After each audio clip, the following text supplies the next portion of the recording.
దేవుని స్తోత్రం. అవకాశం ఇచ్చిన దేవునికి నా కృతజ్ఞతాస్తుతులు చెల్లిస్తున్నాను. అలాగే స్థానికంగా ఉన్న మోజీస్ అన్న గారు, పాస్టర్ గారికి కూడా వందనాలు. అలాగే కూడొచ్చిన అక్కలకు, అలాగే బ్రదర్స్ అందరికి కూడా ప్రభుత్వ వందనాలు తెలియజేస్తూ ఉన్నా. సమయం అవుతుంది కాబట్టి సమయంతో పాటు మనం పరిగెడతాం. ఎగ్జాక్ట్లీగా 8-10 నిమిషాలు అయింది. మ్యాక్సిమం ఒక 40 నిమిషాలు చెప్పడానికి నేను ప్రయత్నిస్తాను. ప్రభు నడిపింపును బట్టి మనం ముందుకు సాగుదాం. హెజ్కేలు గ్రంథం 38వ అధ్యాయం 7వ వచనం ఒకసారి తీయనమ్మా. తీసిన ఒకరు చదవడానికి సిద్ధంగా ఉండండి. హెజ్కేలు గ్రంథము 38:7.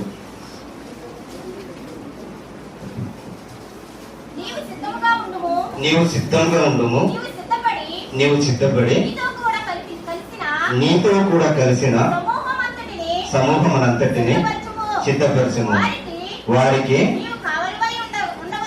నీవు కావలివై ఉండవలను. చిన్న ప్రార్థన. పరలోక మందుల మా తండ్రి, సర్వోన్నతుడైన మా దేవ, పరిశుద్ధుడానికి స్తుతులు స్తోత్రములు తిన ప్రభు. సకల సృష్టిని తన ప్రభు సృజించిన నాయన నీకు స్తోత్రంలో ప్రభు. వెళ్ళిన తండ్రి గణపవరంలో తల్లి ప్రభు, నాయన క్రీస్తు సంఘంలో తల్లి ప్రభు, నాయన తండ్రి వాక్యంలో తల్లి ప్రభు చెప్పడానికి ఎల్పుడను నిలబెట్టినందుకు స్తోత్రములు ప్రభు. ఆనాడు తల్లి ప్రభు, నాయన తండ్రి బిలాముతో తల్లి ప్రభు, నాయన తండ్రి గాడిద ద్వారా మాట్లాడిన నా దేవ, ఆ గాడిద కన్నా హీనుడైన నన్ను తండ్రి ప్రభు ఈ రోజు నాయన తండ్రి నిలబెట్టి మాట్లాడమని, నోటి బోరుగా తండ్రి ప్రభు నన్ను వాడుకోమని ప్రార్థన చేస్తున్నాను ప్రభువానికి స్తోత్రాలు. నువ్వే తోడుగా నడిపించి సహాయం చేయమని, ఈ వాక్యం ఇక్కడ పెట్టిన సహోదరులు కానీ సంటి పిల్లలతో సహా అందరూ కూడా తండ్రి ప్రభు మంచి నీళ్ళలో పడిన విత్తనములు తండ్రి ప్రభు లోతైన వాక్యములు తండ్రి ప్రభు హృదయాలలో పరిచయ భాగ్యంలో దయచేయమని ప్రభు యేసుక్రీస్తున్నాం ప్రార్థన చేస్తున్నాం తండ్రి. ఆమె చూడండి, హెజ్కేలు గ్రంథంలో 38:7 వచనం ఏమన్నా చదువుమంటే చెప్పే ముందు ఒక్క నిమిషం చెప్పే ముందు ఒక్క చిన్న మాట మిమ్మల్ని. మాది వచ్చి విశాఖపట్నం నుంచి ఏజెన్సీ ఏరియా, అంటే ఒరిస్సా బోర్డర్ దగ్గర ఉంటుంది. కొంచెం నా తెలుగు మీకు తడబడినట్టుగా అనిపిస్తుంది, అర్థం చేసుకోవడానికి ప్రయత్నించండి. చదవమ్మ ఇప్పుడు. నువ్వు సిద్ధంగా ఉండుము, నీవు సిద్ధపడి నీతో కూడా కలిసిన సమూహం అంతటిని సిద్ధపరచము. ఓకేనమ్మా. చూడండి, నువ్వు సిద్ధంగా ఉండుము, నీతో పాటు కలిసిన సమూహం అంతటిని సిద్ధపరచము అనే మాటను మనం చూస్తా ఉన్నాం. ఇక్కడ మన సిద్ధపాటు కలిగి ఉండాలి. దేనికోసం అంటే దేవుని కొరకు మన సిద్ధపాటు కలిగి ఉండాలి. ఓకేనా. దేవుడు అంటే ఏదైనా వనంలో కోల్పోయిన మహిమను మనం పొందుకోవడం కోసము సాక్షాత్తు దేవాది దేవుడైన యేసుక్రీస్తు వారు మనకు అంటే భూలోకానికి శరీరధారిగా వచ్చి మమ్మల్ని వాక్యం ద్వారా సిద్ధపరుస్తున్నట్టు మనం చూస్తాము. దానికన్నా ముందు మనం సిద్ధపడాలంటే మనం ఏం చేయాలంటే హెజ్కేలు గ్రంథము 1వ వచనం ఒకసారి చూద్దాం. 2వ అధ్యాయము 1-2 వచనాలు ఒకసారి చూద్దాం. 2వ అధ్యాయము 1వ వచనం 2వ వచనం. నరపుత్రుడా, నువ్వు చక్కగా నిలబడుము, నేను నీతో మాట్లాడవలెనని ఆయన నాతో మాట్లాడినప్పుడు ఆత్మ నాలోనికి వచ్చి నన్ను నిలవబెట్టను.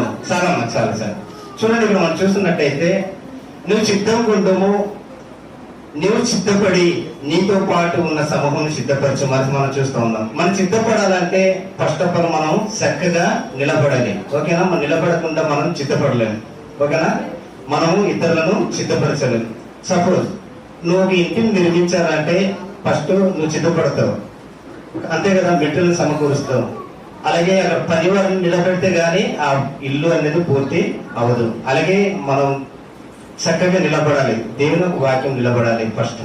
ఓకేనా. ప్రార్థనలో నిలబడాలి, సంఘ ఆరాధనలో నిలబడాలి, స్వార్థ చేయడానికి మనం ఎప్పుడునో నిలబడాలి. ఓకేనా. అందుకోసమే ఇతరులు సిద్ధపరచాలన్నా మనం సిద్ధపడాలన్నా చక్కగా నిలవబడమని మనం చూస్తున్నాం. మళ్ళా మనం నిలబడాలన్నా మనం సిద్ధపడాలన్నా ఇంకొకటి కూడా మనకు అవసరం ఉంది. హెజ్కేలు గ్రంథము 3వ అధ్యాయము 1-3 వచనాలు ఒకసారి చదువుదాం. మరియు ఆయన నాతో ఇలాగ సెలవిచ్చాను, నరపుత్రుడా, నీకు కనబడిన దాన్ని భక్షించుము, ఈ గ్రంథమును భక్షించి ఇశ్రాయేలీయుల వద్దకు పోయి వారికి ప్రకటన చేయము. సాలమ్మ. చూడండి, ఇక్కడ ఈ గ్రంథమును భక్షించుము అని మనం చూస్తూ ఉన్నాం. హెజ్కేలు గ్రంథము 3వ అధ్యాయం 1-3 వచనాలలో మనం ఇతరులు సిద్ధపరచాలన్నా, నువ్వు సిద్ధపడాలన్నా, ఆ సమూహం అంతటి సిద్ధపరచాలన్నా ఫస్ట్ నిలబడాలంటే ఫస్ట్ ఆఫ్ ఆల్ మనకు వాక్యం అనేది కూడా మనకు తెలిసి ఉండాలి.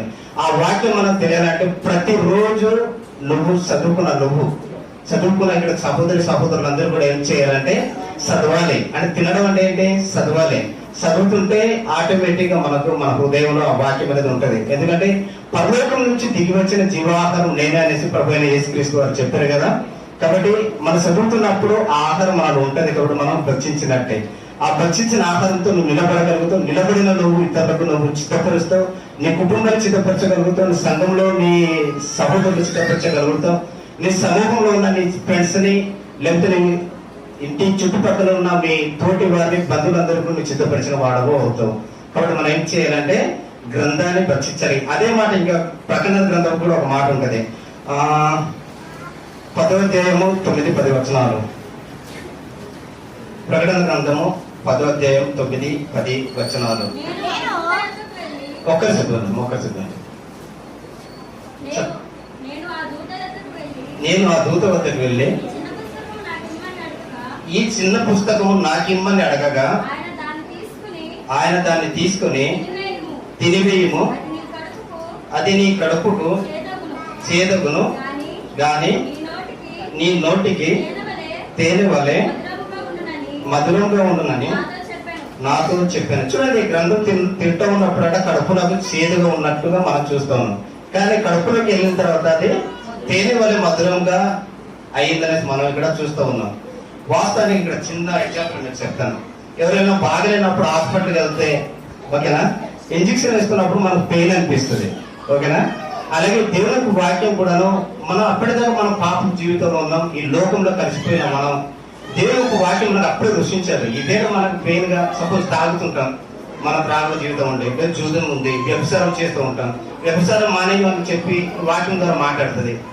త్రాగుడు మానేయమని, మద్యపానం చేయదని వాక్యం ద్వారా మాట్లాడినప్పుడు మనం పెయిన్ అనిపిస్తుంది. ఇదేంటి మీరు చెప్తా ఉన్నారు, వాక్యం ద్వారా ఇలా మాట్లాడుతుందని అంటే పెయిన్ అనిపిస్తుంది. ఆ పెయిన్ నుంచి మనం వాక్యంలో కరెక్ట్ గా మనం వచ్చినట్టయితే ఆ తేనెలో మధురం ఉంటది.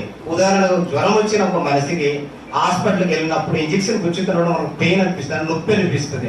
కానీ ఇంజెక్షన్ వెళ్ళిన తర్వాత మనకు ఆటోమేటిక్ మనం బాగుపడగలుగుతాం. అప్పుడు మనకు మన ఆరోగ్యం అనేది మనకు ఎలాగైతే వస్తుందో, దేవుని వాక్యం కూడా పాపం నుంచి దేవుని వాక్యానికి, అవినీతి నుంచి దేవుని యొక్క నీతిలోకి, అక్రమం నుంచి క్రమమైన దేవుని వాక్యం నాకు వచ్చేటప్పుడు కొంత చేదు అనగా పాపం నుంచి విడిపింపబడడానికి కొంచెం మన పెయిన్ అనేది వస్తుంటది. కానీ ఆ పెయిన్, ఆ నొప్పిని మనం విడిచిపెట్టి దేవుడు చూపించే ఆ సత్య మార్గంలో మనం రావడానికి మనము ప్రయత్నము చేద్దాం. ఈ వాక్యాన్ని మన చదవాలన్నా, ఈ వాక్యం మనం తిన్నది మన జీవితంలో మధురం మారాలన్నా, తినలు మధురంగా మారాలన్నా ఇంకొకటి మనకు కూడా అవసరం. ఏంటంటే 2 పేతురు 3వ అధ్యాయం 15-16 వచనాలు ఒకసారి చూద్దాం.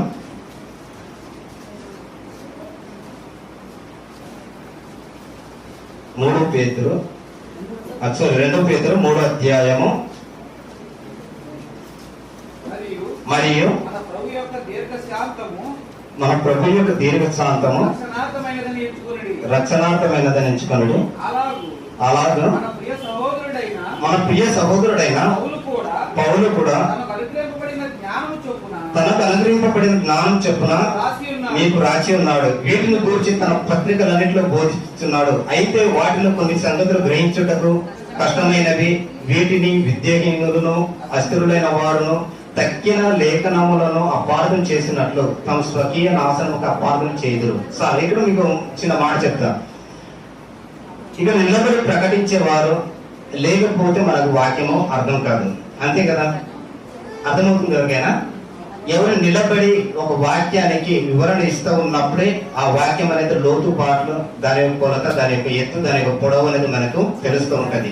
దాని యొక్క ఆత్మీయ అర్థాలు అనేది మనకు తెలుస్తూ ఉంటది. ఇంతకు ముందు ఈ ప్రకటన గ్రంథంలో, జీవపు గ్రంథంలో తినుము, ఎహెజ్కేలు గ్రంథంలో తినుము, అది తేనెలో మధురంగా ఉంటది అనేసి మనం వాక్యాన్ని చదువుకున్నాం కదా. ఆ వాక్యాలు మనకు అర్థం అన్నట్టు మనం ఏం చేయాలంటే ఈ వాక్యము అపార్థం చేసుకోకుండా ఉండడానికి అపోస్తలుడైన పౌలు గారు ఇక్కడ తన యొక్క లేఖనాల్లో చదివేటప్పుడు కొంతమందికి అర్థం కాదు అనేసి మనం చూస్తూ ఉన్నాం. అది అర్థం అవ్వాలంటే మనం ఏం చేయాలంటే మహోన్నతుని విద్య అనేది మనం అభ్యసించాలి. అంటే దేవుని గురించిన విద్య అనేది మనము అభ్యసించాలి. సంఖ్యాకాండము 24:16 అది జీవితం నేను చెప్తాను. అక్కడ ఒక మాట ఉంటుంది, మీరు రాసుకోండి. 24:16 వచ్చినప్పుడు మహోన్నతుని విద్య అనేది ఉంటుంది. దేవుని గురించి మనకు అర్థం కావాలంటే మనం ఏం చేయాలంటే ఆ విద్యని అభ్యసించాలి.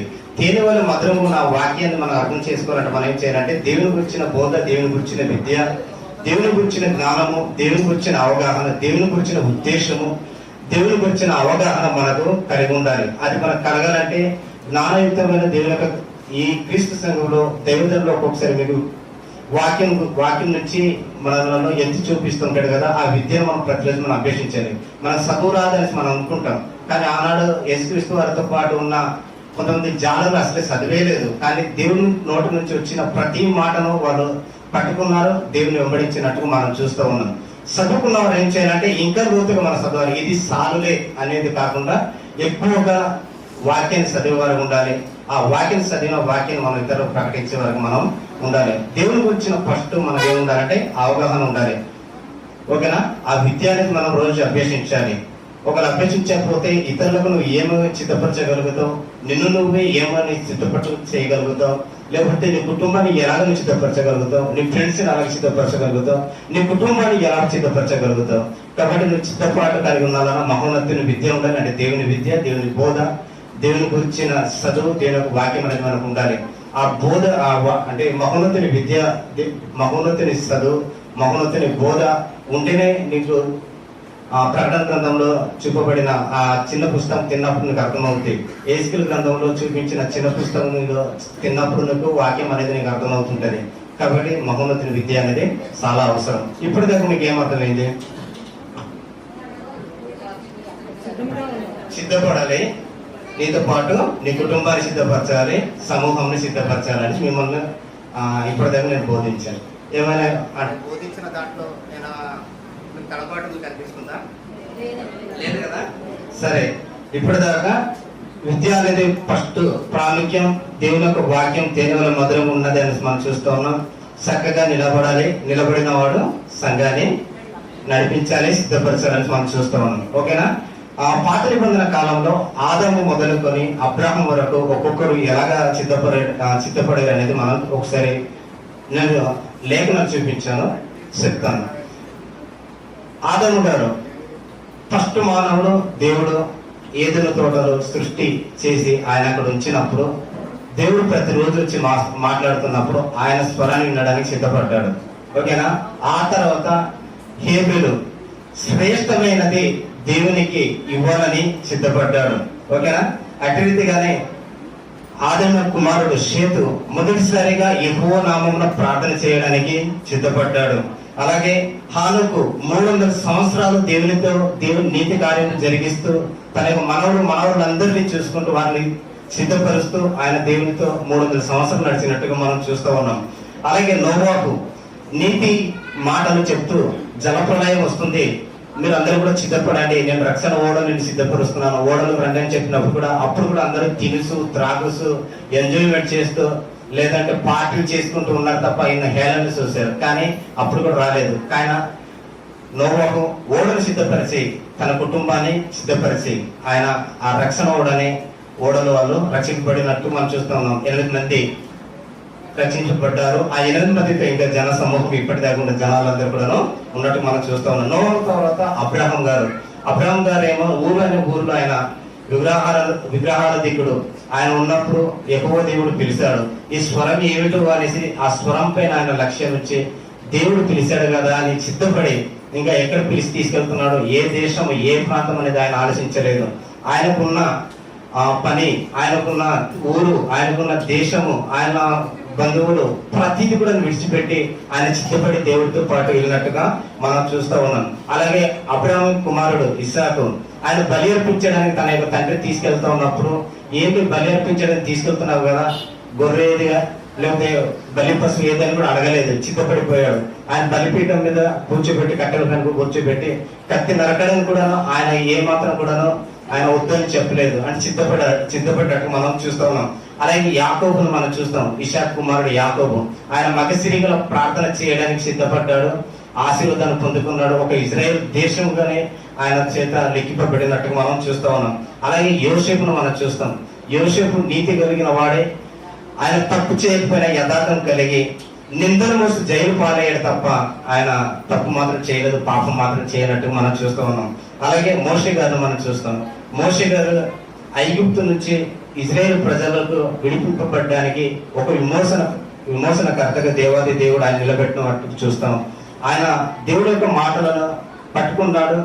అంటే ఇజ్రాయేల్ ప్రజలను ఐగుప్తు నుంచి విడిపింపడానికి సిద్ధపడి తన యొక్క ప్రజలను కనాను దేశాన్ని నడిపింపడానికి సిద్ధపరుస్తున్నట్టు మనం చూస్తా ఉన్నాం.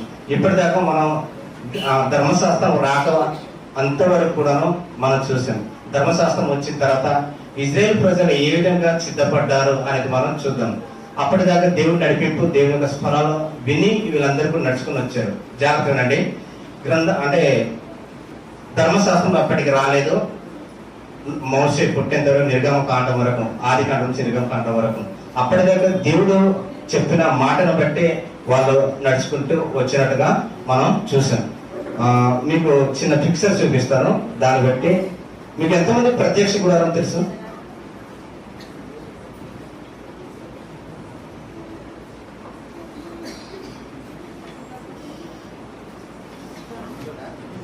ఈ పిక్చర్ కనిపిస్తుంది కదా. మనిషి ఇజ్రాయేల్ ప్రజలు నడిపించడం కోసము దేవాది దేవుడు ఇజ్రాయేల్ ప్రజల మధ్య నేను ఉండాలి, మీ మధ్య నేను నివసిస్తానని చెప్పినప్పుడు ఈ ప్రత్యక్ష గుడారం అనేది ఒకటి ఏర్పాటు చేశారు. డైరెక్ట్ గా దేవుని యొక్క స్థలానికి, పరిశుద్ధ స్థలానికి, అతి పరిశుద్ధ స్థలానికి వెళ్ళడానికి వాళ్ళకు ఆస్కారము లేదు. ఓకేనా? అప్పటి కాలంలో బలులు అర్పించేవారు. వాళ్ళ పాపము నిమిత్తం, ప్రాయశ్చిత్తం నిమిత్తము వాళ్ళు బలులు అర్పించేవారు. వారి పాపాన్ని బట్టి వారు గొర్రె కావచ్చు, లేదా కోడలు కావచ్చు, ఏదో ఒకటి వాళ్ళ స్తోమతను బట్టి తీసుకెళ్లి యాజకుడికి ఇస్తే యాజకుడు వారి నిమిత్తమై ఆ జంతువుని చంపి ఆ రక్తాన్ని అతి పరిశుద్ధ స్థలాన్ని దాకా తీసుకెళ్లేవాడు. ఓకేనా? తర్వాత రెండో పిక్చర్ చూడండి. ఇక్కడ మనం చూసినట్టయితే బలిపీఠం ఉంది, గంగాళం ఉంది, పరిశుద్ధ స్థలం ఉంది, అతి పరిశుద్ధ స్థలం ఉంది. ఈ బలిపీఠం దాకా మాత్రమే ఎవరైతే పాపం చేస్తాడో వాడు వస్తాడు. ఒక జంతువును పట్టుకొని, ఒక బలి పశువును పట్టుకొని అక్కడికి వస్తాడు. వచ్చిన తర్వాత అక్కడి నుంచి యాజకుడు ఆ యొక్క జంతువుల మెడ నుంచి వేరు చేసి, బాడీని వేరు చేసి రక్తాన్ని తీసుకెళ్లి చెప్తాను ఈ బలిపీఠం దగ్గర వాళ్ళ కోసం ప్రాయశ్చిత్తంగా జంతువును అర్పిస్తారనమాట, కాల్ చేస్తారు. ఆ తర్వాత ఆ యాజకుడు ఎవరైతే ఉన్నారో గంగలో దాకా వస్తాడు. రెండో పిక్చర్ కనిపిస్తుంది కదా. గంగలో దాకా వచ్చి ఆయన అతి పరిశుద్ధ స్థలానికి వెళ్లే ముందు ఆయన అక్కడ కడుక్కుంటాడు.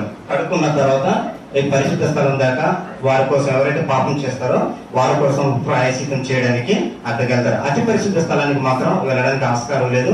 సంవత్సరానికి ఒక్కసారి మాత్రమే ప్రధాన యాజకుడు ఈ లోపలికి వెళ్తాడు. అప్పటిదాకా ఎవరు కూడా అక్కడ వెళ్ళడానికి వెళ్ళలేదు. దీని నుంచి ఒక చిన్న పాఠం మనం నేర్చుకునే ప్రయత్నము చేద్దాం. ఓకేనా? ఇప్పటిదాకా ఆది కాండంలో నుంచి నిర్గమ కాండం వరకు కూడాను దేవుడు మాట్లాడితే ఆ స్వరం వినేని వాళ్ళు నడుచుకున్నారు. జాగ్రత్తనండి, సిద్ధపడ్డారు. వారి కుటుంబాన్ని కూడా సిద్ధపరిచినట్టుగా మనం చూస్తూ ఉన్నాం. నిర్గమ కాండం నుంచి దేవాది దేవుడు మోషే ద్వారా ధర్మశాస్త్రం నుంచి 10 ఆజ్ఞలు ఇచ్చిన తర్వాత ఈ దేవుడు యెహోవా దేవుడు ప్రజల మధ్య నేను నివసిస్తానని చెప్పి ఈ పరిశుద్ధ స్థలాన్ని, ప్రత్యక్ష గుడారాన్ని ఏర్పాటు చేస్తున్నట్టుగా మనము చూస్తా ఉన్నాం. ఓకేనా? బలిపీఠం దేనికి గుర్తంటే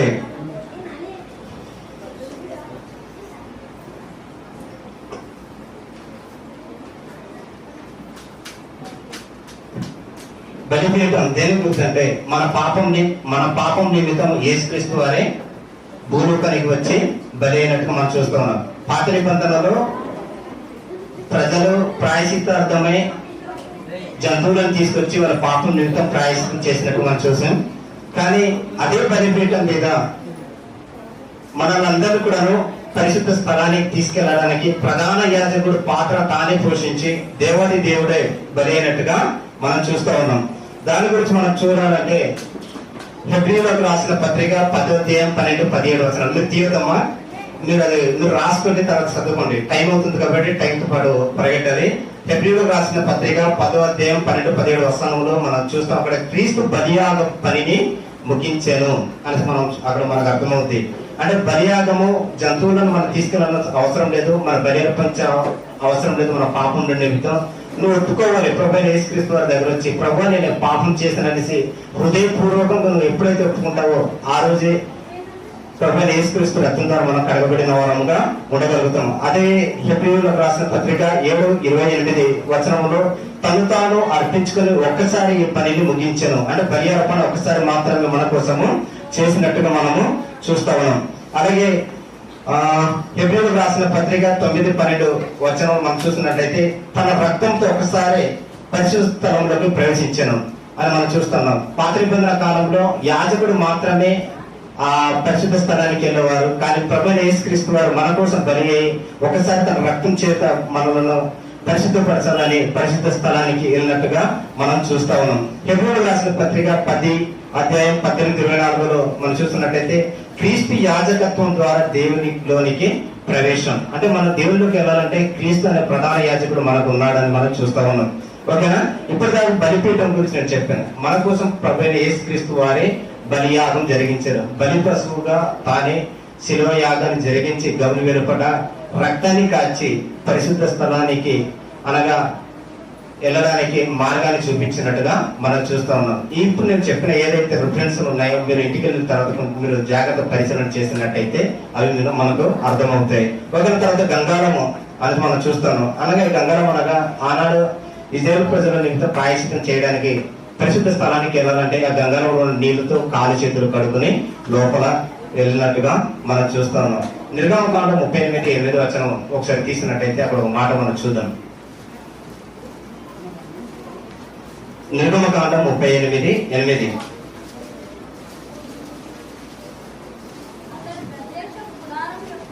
అతడు నిర్గమ 38:8 ఓకే ఓకే. అతడు ప్రత్యక్ష గుడారం యొక్క ద్వారమున సిద్ధపరిచిన ఆ సేవింపవచ్చిన సేవకురాండ్ర యొక్క అద్దముతో ఇత్తడి గంగాళమును ఇత్తడి పీఠమును చేశాను. అది మనం చూద్దాం. చాలా చూడండి అక్కడ చూద్దాం.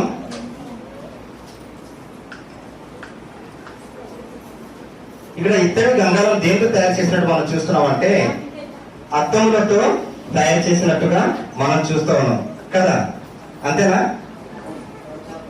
ఓకేనా? అద్దముతో ఇత్తడి గంగాళమును తయారు చేసినట్టు మనం చూస్తున్నాం. అద్దం దేనికి సాదృశ్యం అంటే వాక్యానికి సాదృశ్యం. మనలో పాపాన్ని ఎత్తి చూపించేది వాక్యమే. ఓకేనా? మనం అద్దంలోకి వెళ్ళి నేను ఎలాగ తయారైనది మనం చూసినట్టయితే మన ప్రతిరూపము అక్కడ కనిపిస్తుంది. అలాగే ఆత్మీయంగా నేను ఎలాగ సిద్ధపడి ఉన్నాను, ఎలాగా నా కుటుంబాన్ని సిద్ధపరచాలన్నా అనేది అద్దంలో వాక్యం దగ్గరకు వస్తే మనం సిద్ధపడేది ఏ రీతిగా ఉన్నాము అనేది మనకు తెలుస్తుంది. మనలోని పాపం అనేది కూడా మనకు తెలియజేస్తూ ఉంటది దేవుని యొక్క వాక్యం అని అర్థం. ఓకేనా? జస్ట్ అదేంటి వాక్యానికి అర్థంతో పోలుస్తున్నారు అనేసి మనలో నాకు వచ్చిన జస్ట్ దానికి సాదృశ్యంగా నేను చెప్తా ఉన్నాను. ఓకేనా? అద్దంలో మనం వెళ్ళినప్పుడు మన ముఖం ఎలాగైతే తేడా కనిపిస్తూ ఉంటుందో మన అంతరంతరంలో ఉన్న పాపములన్నింటి కూడా వాక్యం దగ్గర వస్తూ ఉన్నప్పుడు ఎత్తి చూపిస్తూ ఉంటది. మనం చేసే చూపు లేకపోతే మనం మాట్లాడే మాటలు, మన యొక్క ఆలోచన, మన హృదయపు తలంపులు దాగి ఉన్న రహస్య పాపములన్నీ కూడాను ఆ వాక్యం అనేది తెలియజేస్తూ ఉంటుంది. ఓకేనా? అలాగే 2 కొరింథీ 3:18 మీరు రాసుకుంటే అక్కడ ముసుగులేని ముఖంతో ప్రభు యొక్క మహిమను అద్దం వలె ప్రతిబింపజేయాలి అనేసి మనం చూస్తూ ఉన్నాం. ఒకవేళ నువ్వు ముసుగు వేసుకొని అద్దం దగ్గర వస్తున్నావు అంటే నీలో లోపం ఉంది కాబట్టి అద్దం దగ్గర వచ్చినప్పుడు కూడా నువ్వు ముసుగు తీయట్లేదని అర్థం. ఓకేనా? కాబట్టి ఆత్మీయం మన దీంట్లో ఏం అర్థం చేసుకోవాలంటే ముసుగులేని ముఖంతో అంటే పరిశుద్ధత కలిగి దేవుళ్ళకి వచ్చినట్టయితే మనం క్రీస్తు యొక్క ప్రతిబింబము మనం ప్రతిధ్వనింపజేసిన వారం అవుతాం, అంటే చూపించిన వారము అవుతాం. కాబట్టి మనం ఏం చేయాలంటే ముసుగులేని ముఖంతో రావాలంటే అనగా నీలో ఏ మచ్చ, ఏ డాగు, ఏ పాపము, ఏ అవినీతి లేకుండా, ఏ రహస్య పాపం లేకుండా నువ్వు దేవుని దగ్గర వచ్చినట్టయితే క్రీస్తు స్వరూపం నీలో కనిపిస్తుంది. కాబట్టి మనం ఏం చేయాలంటే క్రీస్తు యొక్క ఆదర్శంగా మనం తీసుకొని మనం క్రీస్తుని మనం చూపించే వరకు మనం ఉండాలని ప్రేమతో మిమ్మల్ని కోరుచున్నాను. అలాగే ఎఫెసీయులకు రాసిన పత్రిక 5:27 అలాగే మనం ముసుగులేని ముఖంతో మనం రావాలంటే ఏం చేయాలంటే వాక్యముతో ఉదక స్నానం చేత మనము సిద్ధపడాలి. ఓకేనా? 5:27 మనం చూసినట్టయితే వాక్యంతో ఉదక స్నానం చేత మనం సిద్ధపరచబడాలి. ఓకేనా? వాక్యము నీళ్ళతో కూడా ఇక్కడ పోల్చబడుతుంది. కాబట్టి వాక్యం అనే నీళ్ళతో మనం కడిగేసుకోవాలి ప్రతిరోజు కూడా. అలాగే హెబ్రీయులకు రాసిన పత్రికలు కూడా మనం చూసినట్టయితే 10:22 మనం నిర్మలమైన ఉదకముతో స్నానముతో మనం సిద్ధపాటు కలిగి ఉండాలి. ఓకేనా? వాక్యంతో మనం కడిగి వేసుకోవాలి ప్రతిరోజు కూడా మనం ఏం చేయాలంటే వాక్యంతో మనం కడిగేసుకోవాలి. ఓకేనా? కాబట్టి మనం ఎప్పుడు కూడాను పరిశుద్ధ స్థలానికి వెళ్ళే ముందు యాజకుడు ఏ విధంగా అయితే శుభ్రపరుచుకుంటాడో మనం కూడాను పరిశుద్ధ స్థలానికి, అనగా ఎక్కడైతే 2-3 నామంలో కూడుకుంటారో ఆ స్థలానికి వచ్చేటప్పుడు ఇంటి దగ్గర నువ్వు కడిగేసుకుని రావాలి వాక్యం ద్వారా. ప్రభువా, ఈ రోజు నేను మందిరానికి వెళ్తున్నాను, దాసుల ద్వారా మాట్లాడుతున్న ప్రతి మాటకు నేను ఉపయోగపడడానికి లోపడడానికి నాకు సహాయం చేయతండి. నేను నీ వాక్యం ద్వారా నేను ప్రతిరోజు ప్రార్థన పూర్వకంగా సిద్ధపడుతూ నన్ను నేను సిద్ధపరచుకుంటూ నీ వాక్యం ద్వారా నా పాపలన్నింటినీ కడిగేసుకుంటున్నాను. నేను వెళ్తున్నాను ప్రభువా, తేటగా నీ వాక్యం నాతో మాట్లాడమని చెప్పి దైవ సన్నిధానానికి, పరిశుద్ధ స్థలానికి మనం వచ్చేవరగా మనము ఉండాలి. ఇంకా మనం జాగ్రత్త చూస్తున్నట్టయితే ఇంకా పరిశుద్ధ స్థలంలో ఒక దీపస్తంభము కనిపిస్తూ ఉంది. ఆ దీపస్తంభం దేనికి గుర్తు అంటే దేవునికి గుర్తు. నేనే లోకానికి వెలుగు అని మనం చూస్తూ ఉన్నాం. దీపస్తంభము, ఓకేనా? దీపస్తంభం అంటే నేనే లోకానికి వెలుగు. యేసుక్రీస్తు వారు చెప్పిన మాట, నేనే వెలుగును అనేసి మనం చూస్తూ ఉన్నాం. ఆ పరిశుద్ధ స్థలము లో ఉన్న దీపస్తంభము వెలగాలంటే దంచి తీయబడిన అచ్చమైన ఒలివ నూనెతో ఆ దీపాన్ని పాత నిబంధన కాలంలో వెలిగించినట్టుగా మనం చూస్తూ ఉన్నాం. ఇక్కడ దంచి తీసిన నూనె అనగా మనం విరిగి నరిగిన హృదయంతో మనం వెలిగింపబడాలి. మనలో వేరే ఏ యొక్క ఆలోచనతో లేకపోతే పాపపు ఆలోచనలతో మనం వెలిగింపకూడదు. ఒకవేళ పాపంతో మనం ఉన్నట్టయితే అది వెలిగింపబడదు. కొన్నాళ్ళు వెలిగినట్టు కనిపిస్తుంది కానీ ఆరిపోద్ది. కాబట్టి మనం విరిగి నలిగిన హృదయంతో, భారంతో, ఉపవాసాలతో మనం ప్రతిరోజు దేవుని సన్నిధానంలో మనం వెలుగు ఉండాలి. ఈ లోకానికి మనం వెలుగు పడే దీపంలో మనం ఉండాలి. దీపస్తంభం మీద ఉంచబడిన దీపం వల్ల మనం ఉండాలి. ఈ లోకానికి మనం వెలుగుగా మనం కనిపించాలి. యేసుక్రీస్తు ఏ విధంగా అయితే వెలుగుగా దీపస్తంభం కనిపిస్తా ఉన్నాడు అక్కడైతే మనము ఉండాలి. యోహాను సువార్తలో 8వ అధ్యాయం 12వ వచనంలో మనం చూస్తున్నట్టయితే నేను లోకమునకు వెలుగును అనేసి మనం చూస్తూ ఉన్నాం. యేసుక్రీస్తు ఏ విధంగా అయితే లోకానికి వెలుగై ఉన్నాడో మనం కూడా అట్లయితే వెలుగుగా ఉండాలి. దీనికి చిన్న ఎగ్జాంపుల్ చెప్తా. చంద్రుడు స్వయం ప్రకాశము కాదు, చదువుకున్నది మనకు తెలుస్తుంది, ఓకేనా? సూర్యుడు ఉదయించగానే సూర్యుడి నుంచి ఆ యొక్క కాంతిని తీసుకొని రాత్రి గల సమయంలో ఆ చందమామ నుంచి లైటింగ్ అనేది మనం రాత్రిపూట మనకు కనిపిస్తూ ఉంటది. అలాగే మనం స్వయంగా ఎప్పుడు ప్రకాశించలేము, వెలుగును ఇవ్వలేము. ప్రభువైన యేసుక్రీస్తు వారు కోటి సూర్యుల తేజస్సు కంటే తేజమయుడు. అలాగే మనం పత్రికల్లో మనం చూస్తాం, ఎవరు సమీపరాని తేజస్సులో ఆయన మాత్రమే నివసిస్తూ ఉన్నాడు. అంటే ఆ తేజస్సు మనం కలిగి మనం వెలిగించే వరకు ఉండాలి. సూర్యుడు నుంచి చందమామ ఏ రీతిగా అయితే ఆ సూర్యుని వెలుగును తీసుకుని రాత్రి కూడా ప్రకాశిస్తూ ఉంటుందో మనం కూడా వెలుగై ఉన్న యేసుక్రీస్తు వారిని తీసుకొని మనం కూడా ప్రకాశించేవారుగా మనం ఉండాలి. అలా ప్రకాశించాలంటే మనం ప్రతిరోజు ప్రార్థన పూర్వకం సిద్ధపడాలి. ప్రతిరోజు ఉదయము సాయంత్రము దేవుని వాక్యం చేత మనం నింపబడుతూ ఆ వాక్యం ఏదైతే చదవమో ఆ వాక్యం ప్రకారం మనం ప్రవర్తిస్తూ నడుస్తూ ఉంటే మనము అలా అట్లయితే మనం వెలిగింపబడిన వారముగా అవుతాం. ఈ లోకానికి మనం వెలుగుగా ఉండగలుగుతాం. ఒకవేళ నువ్వు వాక్యాన్ని చదివి ప్రార్థన చేస్తూ దేవుని మందిరానికి వచ్చి కూడా నువ్వు లోకానుసారంగా జీవించినట్లయితే లేదా లోక పాపంలో నువ్వు జీవిస్తున్నట్టయితే నీలో వెలుగు లేదు. నీకు ఆరిపోయిన వాడు, నువ్వు చచ్చిన వాడివి, ఓకేనా? పేరుకు మాత్రం జీవించిన వారుగా ఉన్నాము కానీ మనం చచ్చిన వారమే. పేరుకు మాత్రం వెలిగింపబడినట్టు మనకు అనిపిస్తుంది కానీ నువ్వు ఆరిపోయిన దీపానివే. కాబట్టి మనం ఎప్పుడు కూడా దీపస్తంభం ఏ విధంగా అయితే పాత నిబంధన కాలంలో సాదృశ్యంగా నిత్యం వెలుగుతుండిందో అంటే ప్రత్యక్ష గుడారంలో మనం కూడా ప్రతిరోజు అటు రీతిగా మనం వెలిగింపబడిన వారంగా మనం ఉండాలని మిమ్మల్ని కోరుచూ ఉన్నాను. అలాగే ఎఫెసీయులకు రాసిన పత్రిక 5వ అధ్యాయం 9 నుంచి 10వ వచనంలో మనం ఎలా ఉండాలంటే వెలుగు సముద్రం వలె మనం నడుచుకోవాలి, ఓకేనా? అలాగే లూకా సువార్త 12:35లో మనం చూసినట్టయితే మీ దీపములు నిత్యము వెలుగుచుండనీయుడు, ఓకేనా? మీ దీపములు అనగా మీ ఆత్మను ఎట్టి పరిస్థితుల్లోనూ కూడాను ఆర్పివేయకూడదు అనేసి మనం దేవుని యొక్క వాక్యంలో చూస్తూ ఉన్నాం.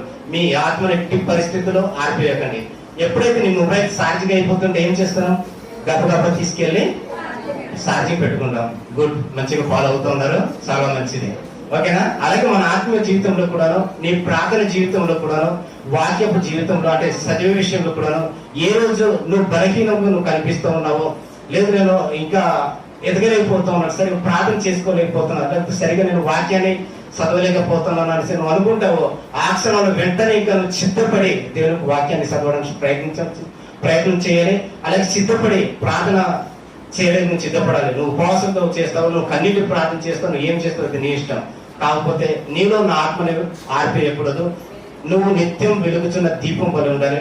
అది ఎలా ఉండాలంటే అందరికి కనబడేటట్టుగా దీపస్తంభం మీద ఉంచబడిన దీపం వలె ఉండాలి. ఇది దీపస్తంభానికి వచ్చి మిమ్మల్ని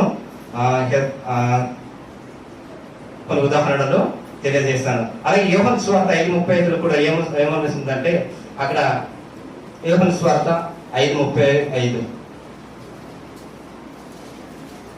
అతడు మండుచు ప్రకాశించుతున్న దీపమై ఉండెను. అది వీరతని వెలుగులో ఉంది కొంతకాలము ఆనందించుటకు ఇష్టపడేది చదువు. అయితే ఆ యోహాను సాక్ష్యం కంటే నాకు ఎక్కువైన సాక్ష్యం కలదు. అదేమనినా నేను నెరవేర్చుటకై తండ్రి ఏ క్రియలు నాకు ఇచ్చి ఉన్నాడో నేను చేయొచ్చు నా క్రియలే తండ్రి నన్ను పంపినాడని చాలన్నా. దేవుడు ఏదైతే క్రియలు చేయమన్నాడో ఆ క్రియలు నువ్వు చేస్తున్నట్టయితే నువ్వు వెలుగు సంబంధివే, నువ్వు వెలుగుతున్నట్టే. ఓకేనా? దేవుడి వాక్యం ద్వారా ఏదైతే క్రియలు ఏదైతే పనులు చేయమన్నాడో ఆ పనులు మనం చేసేవారు ఉండాలి. ఆ పనులు నేను చేస్తున్నట్టయితే నువ్వు వెలుగుతున్నట్టే. అలాగే మనం లూకాసు వార్తలో కూడా ఒక మాట మనం చూస్తాం. బాప్తిస్మం ఇచ్చే యోహాను గురించి ఒక మంచి సాక్ష్యం ఉంటుంది. ఏమిటంటే ఆయన మండుచు ప్రకాశించుతున్న దీపమైనట్టుగా ఉన్నాడని మనం చూస్తూ ఉన్నాం. ఓకేనా? అంటే బాప్తిస్మం ఇచ్చే యోహాను గురించి ఆ సాక్ష్యం ఏంటంటే ఆయన మండుతూ ఉన్నాడంట. అలా మండుతూ ప్రకాశించుతూ అంటే వెలుగుతున్నట్టు మనం చూస్తూ ఉన్నాం. అంటే మండడం అంటే ఏంటి? మన ఆరిపోయిన అంటే ఆత్మీయ జీవితాన్ని, ఆరిపోయిన ప్రార్థన జీవితాన్ని మనలా మన సిద్ధపరిచి మనం అట్టి రీతిగా మండేవారి ఉండాలి. ఓకేనా? నీలో నాలో మన అందరికీ కూడా ఏముండాలంటే ఒక మంట అనేది ఉండాలి. ప్రార్థన చేయాలి. నా కుటుంబం కోసం నేను ప్రార్థన చేయాలి, నా స్నేహితులు కూడా నేను ప్రార్థన చేయాలని ఒక ఫైర్, ఒక మంట మన హృదయం ఎప్పుడు రగులుతుండాలి. అప్పుడు మనం వెలిగింపబడిన వారము అవుతాం. ఓకేనా? ఇప్పటి వరకు మనం పాత నిబంధనల నుంచి మనం నేర్చుకున్నాం. ఓకేనా? అలాగే అక్కడ సన్నిధి రొట్టె బల్ల అనేది అతి పరిశుద్ధ స్థలం మనం చూస్తాం. ఆ రొట్టె బల్ల దేనికి సాదృశ్యం అంటే క్రీస్తు శరీరానికి సాదృశ్యం. మన ప్రభు బలలో చేయి వేస్తూ ఉన్నప్పుడు ఆ రొట్టె తీసుకుంటున్నప్పుడు ఇది ప్రభు శరీరం అనేది మనం తీసుకుంటున్నాం కదా. కాబట్టి బాప్తిసం అందరూ తీసుకోవడానికి మనం సిద్ధపరచాలి. ఓకేనా? అందరూ నువ్వు సిద్ధపడాలి, నీ కుటుంబంలో కూడాను అందరూ బాప్తిసం తీసుకుని రక్షణకు రావడానికి సిద్ధపరచాలి. సిద్ధపడి వారందరూ కూడా ఏం చేయాలంటే ప్రభు యొక్క రొట్టెలు మనం పాలు పంచుకునే వారికి చేయాలి. ప్రభు యొక్క రక్తాన్ని త్రాగాలి ఉండాలి. అటు రీతి మనం సిద్ధపరుస్తున్నట్టయితే అంత్యదినం వాళ్ళని నేను లేపుతాను అనేసి ప్రభు అయిన యేసుక్రీస్తు వారు తెలియజేస్తూ ఉన్నారు. కాబట్టి మనం ఏం చేయాలంటే మనం బాప్తిసం తీసుకోవాలి. మనం సిద్ధపడి మనం బాప్తిసం తీసుకోవాలి. ఎవరికి రక్షణ లేకపోతే, అలాగే ఎవరు రక్షణ తీసుకోకపోతే వారిని మనం సిద్ధపరచాలి. దేని ద్వారా సిద్ధపరచాలంటే ప్రార్థన పూర్వకంగా వాక్యం ద్వారానే మనం సిద్ధపరిచేవారుగా మనం ఉండాలి. ఓకేనా? ఆ రొట్టె దేనికి సంతోషం? నేను జీవపు ఆహారం అనేసి కూడా మనం స్టార్టింగ్ లో చూసాం. ఆ రొట్టె నేను జీవపు ఆహారము అన్నాడు. ఓకేనా? అలాగే యోహాను సువార్త 6:54 మనం చూసినట్టయితే నా శరీరం తిని రక్తం త్రాగువాడి నిత్య జీవం గలవాడు అంత్యదినమున వారిని లేపుదును అని మనం చూస్తాం. అది రాసుకోండి. ఓకేనా? అలాగే ధూప వేదిక పాత నిబంధన కాలంలో పరిశుద్ధ స్థలంలో ఒక ధూప వేదిక అనేది ఉంది. ఆ ధూప వేదికలో వాళ్ళు ఏం చేసేవారంటే ధూపము వేసేవారు. ఆ ధూప వేదిక పరిశుద్ధుల ప్రార్థనలకు గుర్తు. ఓకేనా? ఓకే. కీర్తనల గ్రంథం 141 2వ వచనం ఒకసారి చూసినట్టయితే అక్కడ ఒక మాట ఉంటది, ప్రార్థన ధూమం వల్లనే అని ఉంటది. ప్రార్థన ధూమం వల్ల దేవుని సన్నిధికి చేరినట్టుగా మనం చూస్తూ ఉన్నాం. నువ్వు నేను చేసే ప్రార్థన ఎలా ఉన్నాయనేది ఒకసారి జాగ్రత్త మనం పరిశీలన చేసుకోవాలి. ఒక ధూప వేదికల గురించి చెప్తా ఉన్నాం. ప్రార్థన జీవితం ఎలాగున్నది అనేది ఒకసారి పరిశీలన చేసుకోవాలి. ఆనాడు భక్తుడు ప్రార్థన చేయగా అది ధూమం వలె దేవుని యొక్క సన్నిధికి చేరినట్టుగా మనం చూస్తూ ఉన్నాం. ఈ రోజు నీ ప్రార్థన దేవుని యొక్క సన్నిధికి చేరుతుందా? లేదా కుటుంబ ప్రార్థన దేవుని సన్నిధికి చేరుతుందా? ఈ సంఘంలో మనం అందరం ప్రార్థన చేస్తున్నప్పుడు ఆ ప్రార్థన దేవుని యొక్క సన్నిధానానికి వెళుతుందా? ఒకసారి ప్రశ్నించుకోవాలి. ఓకేనా? కాబట్టి మనం ప్రశ్నించుకుంటూ ముందుకు వెళ్ళాలి. కాబట్టి మన ప్రార్థన ఎలా ఉండాలంటే దేవుని సన్నిధానానికి వెళ్ళే రీతిగా ఉండాలి. యెషయా గ్రంథం 6:3 4వ వచనం కూడా మనం చూసినట్టయితే అక్కడ పరిశుద్ధుడు పరిశుద్ధుడు పరిశుద్ధుడు అని దూతలు ప్రతి గానములతో స్తుతిస్తూ ఉన్నాయి. అక్కడ ధూమము వలె అక్కడ దేవునికి సన్నిధానంలో అది కనిపిస్తూ ఉంటది. అంటే మన ప్రార్థన దేవునికి సన్నిధానం ధూమం వల్ల అక్కడ చేరాలి. అలా ప్రార్థన చేస్తూ ఉన్నప్పుడు అలాగ ఆరాధిస్తున్నప్పుడు ఆ గడప పునాదులు కదిలినట్టుగా మనం అక్కడ చూస్తున్న విషయ గ్రంథంలో. ఈరోజు నీ హృదయం కదులుతుందా? లేకపోతే నువ్వు చేస్తున్న ప్రార్థన బట్టి నీ యొక్క కుటుంబంలో నీ భర్త కావచ్చు, నీ తల్లిదండ్రులు కావచ్చు, నీ అన్నదమ్ములు కావచ్చు, నీ అక్క చెల్లెలు కావచ్చు, వారి యొక్క హృదయాలలో తడుతుందా? ప్రార్థన గ్రంథం మనం చూస్తాం. అంటే నీ హృదయం గుమ్మం వద్ద నేను తలుపు చెట్టుచున్నానని ప్రభువైన యేసుక్రీస్తు వారు మాట్లాడినట్టు మనం చూస్తాం. ఓకేనా? కాబట్టి నీ హృదయపు తలుపులో నా గుమ్మము కదులుతుందా? అనగా ఏంటి, నేను నా జీవితం ఎలా ఉంది, ఒక్కరికి నేను మాదిరికరంగా నేను లేదా అనే ఒక భారం అనేది మనకు అక్కడ నీ ప్రార్థన జీవితంలో కనిపించాలి. ఓకేనా? అలాగే ప్రకటన గ్రంథం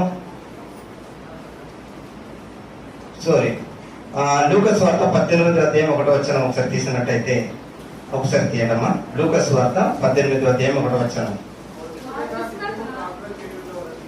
వారు విసుగగా నిత్యము ప్రార్థన చేయుచుండవలెను. చాలమ్మా. చూడండి, ప్రార్థన ఎలా చేయాలంటే, దేవునికి సన్నిధానానికి చేరాలంటే విసుగక నిత్యము ప్రార్థన చేయాలి. ఓకేనా? మనం అటు రీతిగా చేస్తున్నామా? ఒకసారి ప్రశ్న వేసుకుందాం.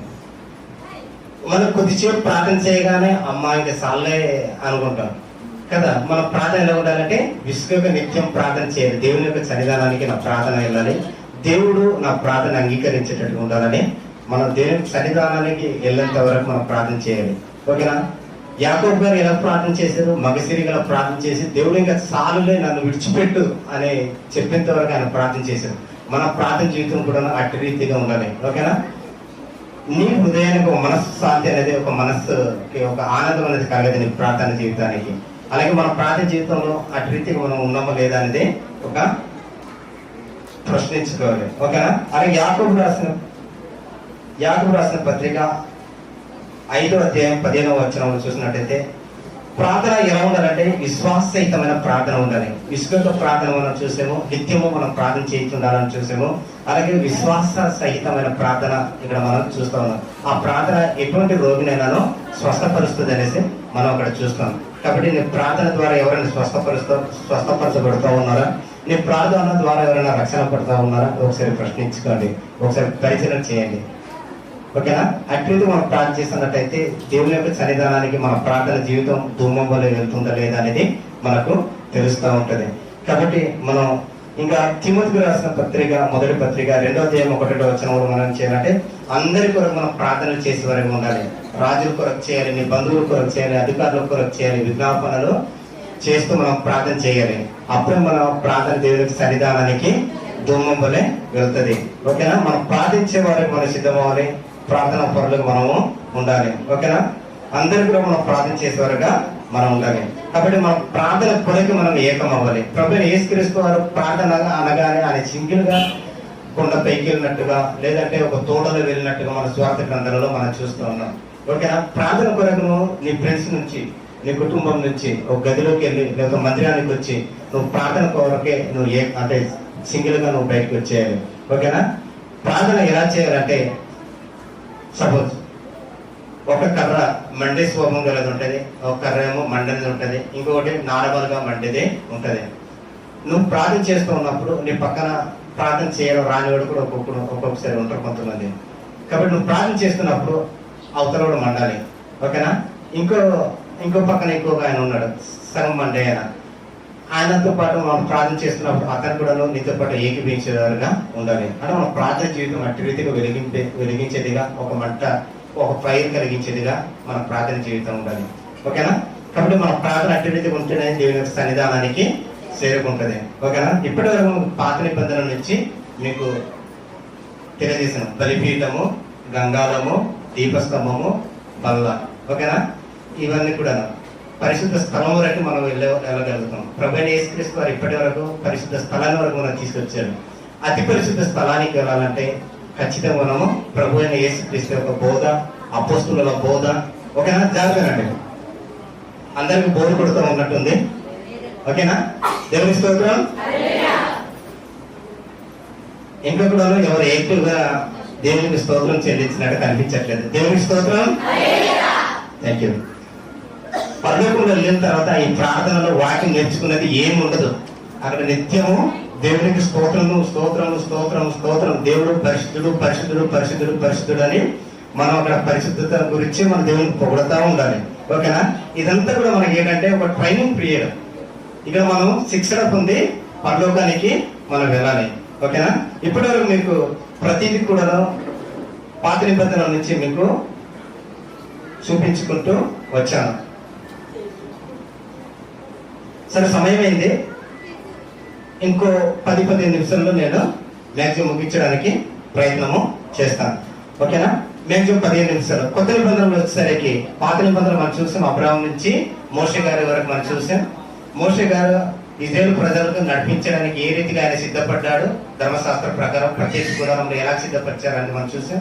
దాని నుంచి సాదృశ్యంగా మనం ఏం నేర్చుకున్నామని మనం చూసాం.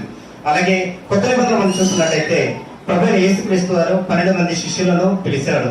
ఫస్ట్ ఎవరినంటే జెబెదయి కుమారుడైన యాకోబును అలాగే ఆంద్రేయను పిలిచాడు. ఆంద్రేయను పిలిచినప్పుడు అప్పటిదాకా యేసు ప్రభు వారి గురించి తెలియదు కదా. వాళ్ళు ఎలాగ వెంటనే అంటే వాళ్ళ వలలను, వాళ్ళ యొక్క జీవనోపాధి, చేపలు పట్టే ప్రతిదీ కూడా వాళ్ళు విడిచిపెట్టి వెంటనే వాళ్ళు చిత్తపడి దేవుని వెంబడించినట్టు మనం చూస్తాం. అక్కడ మనం చూసినట్టయితే ఆంద్రేయ గారు ఆయన ఎవరైతే ఉన్నారో ఆయన బాప్తిసం ఇచ్చి యోహాను యొక్క శిష్యుడు. ఓకేనా? శిష్యుడు. ఆయన వచ్చి ఎవరికి చెప్పారు? యాకోబు, పేతురు గారికి చెప్పి ఉన్నాడు.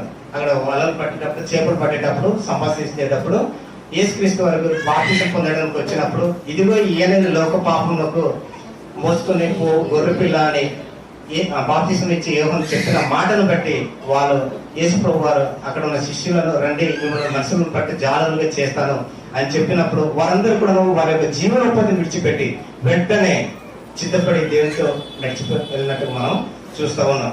ఓకేనా? కాబట్టి వాళ్ళు వెళ్ళి ఏం చేశారంటే ఫస్ట్ పరలోక రాజ్యం సమీపించినది, మారు మనసు పొందండి అని రాజ్య స్వార్థను ప్రకటించినట్టుగా మనం చూస్తాం. అది ఎక్కడ? మత్తయి స్వార్థ 3:1-2 వచనాల్లో. అలాగే మత్తయి స్వార్థ 4:23లో దేవుని రాజ్యం గురించిన స్వార్థను యేసుక్రీస్తు సమాజ మందిరంలో బోధించినట్టుగా మనము చూస్తూ ఉన్నాం. మనం ఏం బోధించాలి? యేసుక్రీస్తు వారు పరలోక రాజ్యం సమీపించున్నది, మీరు మారు మనసు పొందండి, మారు మనసు పొంది మీరు బాప్తిసం పొందండి అనేసి శిష్యులకు నేర్పించాడు. అదే శిష్యుడు 12 మంది శిష్యులు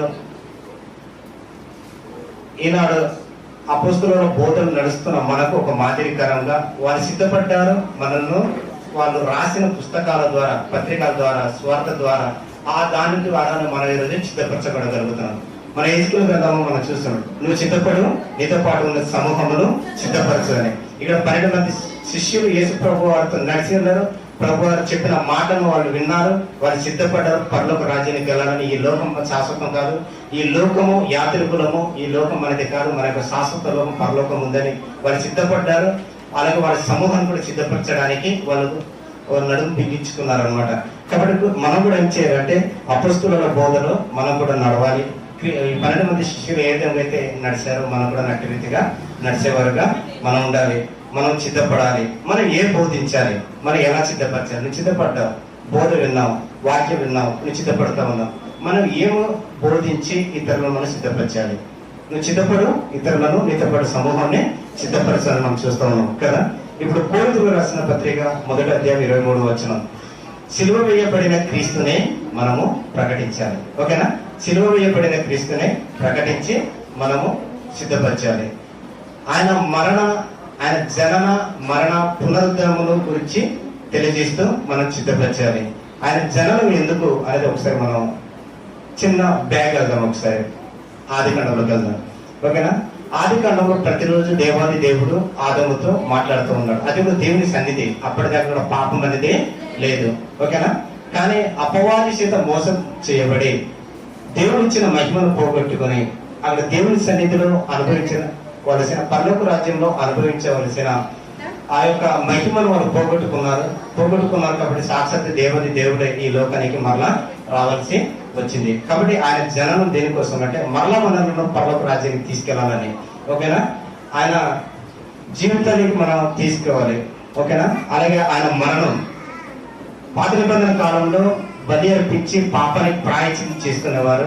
ఈ రోజు ఆయన మరణించి బలిపీఠానికి శాశ్వతంగా కొట్టివేసి పాత నిబంధన కొట్టివేసి కొత్త నిబంధనను మనకు పెట్టినట్టుగా మనం చూస్తూ ఉన్నాం. కాబట్టి మనం కొత్త నిబంధన ప్రకారం క్రీస్తు మరణంలో మన కోసం ఆయన ప్రాణం పెట్టి మనల్ని కొనుక్కున్నాడు, రక్తం కాచి మనకు కొనుక్కున్నాడు. మన చుట్టూ కాదు, ఆయన సొత్తై ఉన్నాం. జాగ్రత్తనండి, ప్రభువు మనల్ని కొనుక్కున్నాడు. ప్రతి ఒక్కరు కూడా ఆయన రక్తం కాచి కొనుక్కున్నాడు. కాబట్టి మనం ప్రభు కొరకు మనం సిద్ధపడేవారుగా ఉండాలి. పునరుద్ధరణం అంటే పాపం నుంచి బాప్తిస్మం ద్వారా మనం పాపం స్వభావాన్ని విడిచిపెట్టి బాప్తిస్మం ద్వారా ఆయన పునరుద్ధరణంలో ఆయన జీవనంలో మనం ప్రవేశించాలి. ప్రవేశిస్తే మనం పరలోక రాజ్యానికి మనం అర్హత సాధించిన వరం అవుతాం. ఓకేనా? మనం బాప్తిస్మం తీసుకున్నంత మాత్రాన రక్షణ అప్పుడే లేదండి. జస్ట్ మనం ఒక టికెట్ తీసుకొని రెడీగా ఉన్నట్టు. ఎయిర్పోర్ట్ లో మన విమానం ఎక్కాలంటే ఏం చేయాలంటే ఫస్ట్ టికెట్ తీసుకోవాలి. టికెట్ తీసుకుని 1 గంట ముందెళ్ళి వెయిటింగ్ చేయాలి. అలాగే మనం ప్రభువుగా మరణానికి సాదృశ్యమే మన పాప జీవితంలో మనం విడిచిపెట్టి మన టికెట్ తీసుకుని మనం రెడీగా ఉండాలి. రెడీగా ఉంటూ అపొస్తలుల బోధన మనం మన జీవితాన్ని నడిపించుకోవాలి. ఓకేనా? నడుచుకుంటూ అటు రీతిగా మనం ముందుకు సాగాలి. అప్పుడే మనము పరలోక రాజ్యాన్ని అర్హత సాధించిన వారము అవుతాం. ఒకసారి ఎస్తేరు గ్రంథం మీకు ఒక చిన్న స్టోరీ చెప్తాను. ఎస్తేరు గ్రంథంలో, ఓకేనా? ఎస్తేరు గ్రంథంలో చిన్న స్టోరీ. అక్కడ ఏముంటదంటే రాజు ఉంటాడు. రాజు రాణి మాట వినకపోవడం బట్టి ఆ రాణి ప్లేస్ లో ఇంకో రాణిని ఎస్తేరు మనం సిద్ధపడినట్టు మనం చూస్తాము. ఎస్తేరు రాజు కొరకు ఏ రీతిగా అయితే సిద్ధపడతా ఉన్నారో మనం కూడా అట్టి రీతిగా సంఘము అనగా కన్యకలుగా మనము అట్టి రీతిగా మనం సిద్ధపడాలి. సిద్ధపడి రాజునకు వెళ్ళాలి. ప్రభు యేసుక్రీస్తు రాజుగా ఉన్నారు. మనందరూ కూడాను కన్యకగా వధువు సంఘంగా మనందరూ కూడా క్రీస్తు సంఘంగా ఆయన దగ్గరికి మనం వెళ్ళాలి. వెళ్తే దేవుడు మన లోకంలో మన నీతి క్రియలు కన్యకగా పరిశుద్ధంగా మనం జీవించినట్టయితే మనం పరలోకంలో దేవుడు మనల్ని అంగీకరిస్తాడు. ఓకేనా? అట్టిగానే 10 మంది కన్యకల స్టోరీ మీకు తెలిసి ఉంటుంది. ఓకేనా? 10 మంది కన్యకలు 5గురు సిద్ధపడలేదు, 5గురు సిద్ధపడ్డారు. వాళ్ళు నూనెలో వాళ్ళ సిద్ధిలలో నూనె ఉంచుకున్నారు. వాళ్ళ దివ్యులు నిత్యము వెలుగుతుంది అనగా పరిశుద్ధ ఆత్మతో పూర్తిగా వాళ్ళ హృదయాన్ని నింపుకున్నారు. వాక్యంతో వాళ్ళు నింపుకున్నారు. కాబట్టి వారు లోకానికి వెలుగై ఉన్నారు. పరలోకానికి వెళ్లే ముందు కూడా వెలుగుగానే వారు కనిపిస్తూ ఉన్నారు. కాబట్టి వాళ్ళు పరలోక రాజ్యానికి వెళ్ళగానే వాళ్ళ తలుపులు తీయబడ్డాయి. ఎవరైతే బుద్ధి లేని కన్యకాలు వాళ్ళు దివ్యులలో నూనె లేదు, నూనె సిద్ధపరచుకోలేదు. కాబట్టి వాళ్ళ దీపం మారిపోయింది. మీరెవరో నాకు తెలియదు అనేది దేవుడు బయటికి తోసేసినట్టుగా మనం చూస్తూ ఉన్నాం. కాబట్టి మనం సిద్ధపడి ఉండాలి.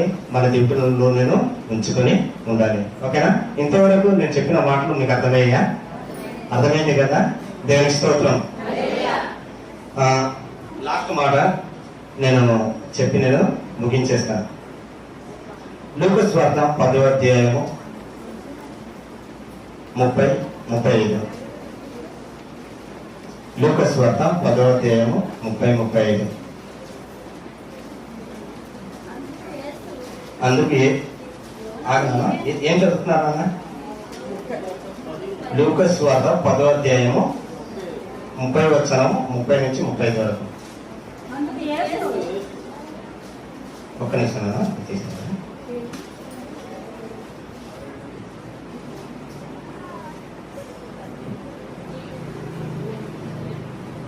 అందుకు యేసు ఇట్లనెను, ఒక మనుషుడు యెరూషలేము నుండి యెరికో పట్టణమునకు దిగి వెళ్ళుచు దొంగల చేతిలో చిక్కాను. వారు అతని బట్టలు దోసుకొని అతని కొట్టి ప్రాణంతో విడిచిపోయి. అప్పుడు ఒక యాజకుడు ఆ త్రోవను వెళ్ళుట తటస్థించాను. అతడు అతనిని చూసి ప్రక్కకు పోయాను. అలాగోనని లేవిడు ఒకడు ఆ చోటికి చూసి ప్రక్కకు పోయాను. అయితే ఒక సమరయుడు ప్రయాణమైపోవచ్చు. అతడు పడిన చోటికి వచ్చి అతనిని చూసి అతని మీద జాలిపడి దగ్గరికి పోయి నూనెయు ద్రాక్ష రసమును పోసి అతని గాయంలో కట్టి తన వాహనం మీద ఎక్కించి ఒక పూటకూల వాని ఇంటికి తీసుకొని పోయి అతన్ని పరామర్శించాను అని మనం చూస్తూ ఉన్నాం కదా. ఇక్కడ మనం జాగ్రత్త చూస్తున్నట్టయితే యెరూషలేము అనగా పరిశుద్ధత గుర్తు, యెరికో అనగా పాపానికి గుర్తు. ఆ మనుషుడు ఏం చేస్తున్నాడంటే ఆయన పరిశుద్ధతలోనే ఉన్నాడు, కానీ యెరికోకు దేనికోసం దిగిపోయాడు. ఓకేనా? అప్పుడు దొంగలు ఆయన కొట్టారు, ఆయన వస్త్రాన్ని లాగి తీసుకెళ్లిపోయారు. ఇంకా కొన ప్రాణంతోనే ఉన్నాడు, ఇంకా చచ్చిపోవడానికి సిద్ధంగా ఉన్నట్టు మనం చూస్తూ ఉన్నాం కదా. అనగా మనం కూడా యెరూషలేములో వెళ్ళే పైరున్న వాటిపైన మనం మనసు ఉంచాలి తప్ప యెరికోలో ఉన్న పాపం వైపు మనం మనసు ఉంచకూడదు. ఏ మాత్రం మనం పరిశుద్ధత నుంచి అపరిశుద్ధత వైపు, ఓకేనా, పరిశుద్ధత నుంచి అపరిశుద్ధత వైపు మనం ఆలోచించామా సాతనుడికి మనం దొరికిపోతాం. సాతనుడు ఏం చేస్తాడంటే ఇప్పటిదాకా మనం మహిమ వస్త్రాలు ధరించి మనం వెలిగింపబడుతున్న మహిమ వస్త్రాలను నాగేసుకుంటాడు. పట్టి పీడించేసి భక్తి నుంచి సత్యం నుంచి కిందకు పడేస్తాడు. కాబట్టి అటు రీతి మనం ఉండకూడదు. ఓకేనా? ఇక్కడ ఆ యొక్క మనిషి ఎవరైతే ఉన్నాడో ఆయన కొట్టి కొన ప్రాణాలతో విడిచిపెట్టి వెళ్ళిపోయాడు. కానీ సమరయుడు వచ్చి మంచి సమరయుడు వచ్చి ఆయనను తీసుకున్నాడు, నూనె రాశాడు, అలాగే ద్రాక్ష రసముతో కడిగినట్టుగా మనము చూస్తున్నాం. ఇక్కడ నూనె అనగా పరిశుద్ధాత్మ దేవుడు. ఓకేనా? నూనె వాక్యానికి సాదృశ్యం, వాక్యంతో కడుగుతూ ఉన్నాడు. ద్రాక్ష రసం అనగా ఆయన యొక్క రక్తానికి సాదృశ్యం. ఓకేనా? ఆయన కడిగి ఒక పూటకూర వాణి ఇంటికి తీసుకెళ్లి అప్పచెప్పినట్టుగా మనం చూస్తూ ఉన్నాం. ఆ పూటకూర వాణి ఇల్లు ఏదంటే మన సంఘమే. ఈరోజు ఇక్కడ ఉన్న క్రీస్తు సంఘమే పూటకూర వాణి ఇల్లు. ఇక ప్రతి ఒక్కరు కూడా ఏదో ఒక రకంగా మన గాయాల చేత పీడింపబడి అపవాది చేత నుంచి మనం తప్పింపబడి ప్రభు యేసుక్రీస్తు వారి ఇక్కడ వచ్చాడు. ఉదాహరణకు అపొస్తలుల కార్యంలో మృతియదు అక్కడ ప్రతి వారిని ఆయనే సంఘములకు చేస్తుండెను అని మనం చూస్తాము. ఈ రోజు అందరినీ కూడా ఇక్కడ పుట్టుకూర వాని ఇల్లు అనగా ఈ సంఘమును చేర్చింది ప్రభు యేసుక్రీస్తు వారే. ఓకేనా? ఆయన చేర్చాడు. ఇక్కడ పుట్టుకూర వారు ఎవరంటే దైవజనుడు పాస్టర్ గారు. ఆయనకు 2 దేనారులు ఇచ్చాడు. 2 దేనారులు ఇచ్చి వీళ్ళని జాగ్రత్త కాపాడు, వీళ్ళ గాయాలను కట్టు, వీళ్ళని స్వస్థపరిచి మంచిగా ఉంచు అనేసి ఇక్కడ దైవజనులైన వారిని నిలబెట్టినట్టు మనం చూస్తాం. 2 దేనారులు అనగా పాత నిబంధన, కొత్త నిబంధన. ఆ 2 దేనారులతో ఆయన గాయాలు కట్టాలి. ఓకేనా? ఆయన గాయాలు కట్టి మిమ్మల్ని, నన్ను, మనందరినీ కూడా ఏ సంఘంలో ఉన్నారో వారందరూ దైవజనులను దేవుడు ఏర్పాటు చేశాడు. 2 దేనారులను పాత నిబంధన, కొత్త నిబంధనతో ఆ వాక్యం ద్వారా కట్టాలి, ఆ వాక్యం ద్వారా వెలిగింపబడాలి, ఆ వాక్యం ద్వారా మనం ప్రార్థన జీవితాలను సిద్ధపరచాలి. ప్రతిదీ కూడాను ఆ వాక్యం ద్వారా అనగా 2 దేనాలు పాత నిబంధన, కొత్త నిబంధనలు ఉన్న నీతి వాక్యాలు, ఆజ్ఞలు, ప్రతిదీ వాటితో మన ఆత్మీయ జీవితాన్ని కట్టడానికి వాళ్ళు ప్రయాసపడతా ఉన్నారు. కాబట్టి ఆయన ఇక్కడ మంచిగా మనందరికి సిద్ధపరిచి తీసుకుని అక్కడ ఆయనకి జీతం దొరుకుతుంది. ఏ జీతం లేకుండానే 2 దేనాలకు పెంచమని ప్రభు యేసుక్రీస్తు నిలబెట్టారు. ఓకేనా? అట్టి రీతిగా ఆయన మనల్ని సిద్ధపరుస్తూ ఉన్నాడు. మనం కూడా అట్టి రీతిగా మనం సిద్ధపడాలి. ఓకేనా? మన జీవితాలలో ఆత్మీయ జీవితంలో మనం సిద్ధపడాలి. మనం ఇతరులను మనం సిద్ధపరిచేవారుగా ఉండాలి. ఆఖరిగా నేను ఒక మాట చెప్పి నేను ముగించేస్తాను. దానియేలు గ్రంథము 12వ అధ్యాయం 3వ వచనం. అందరు తీయండి. దానియేలు గ్రంథము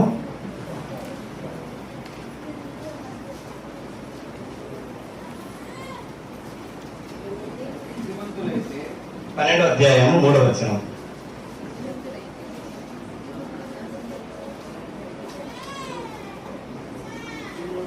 బుద్ధిమంతులైతే ఆకాశ మండలంలోని జ్యోతులను పోలిన వారే ప్రకాశించెదరు.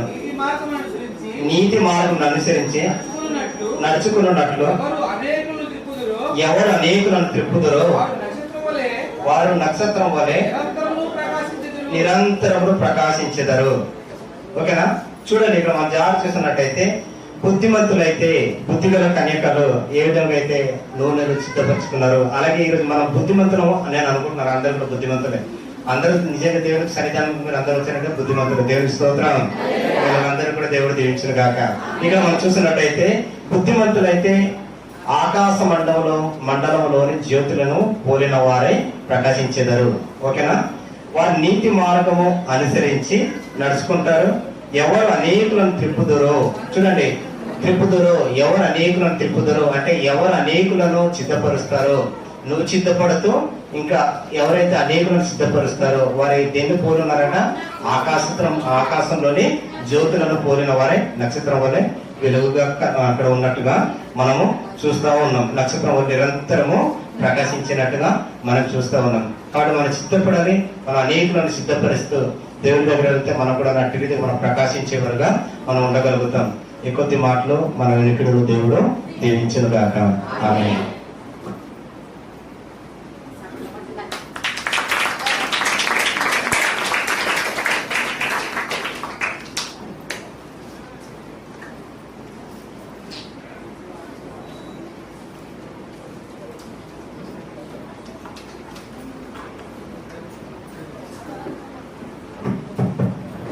చెప్పబడిన వాక్య నిమిత్తమే ప్రార్థన చేసుకున్నాము.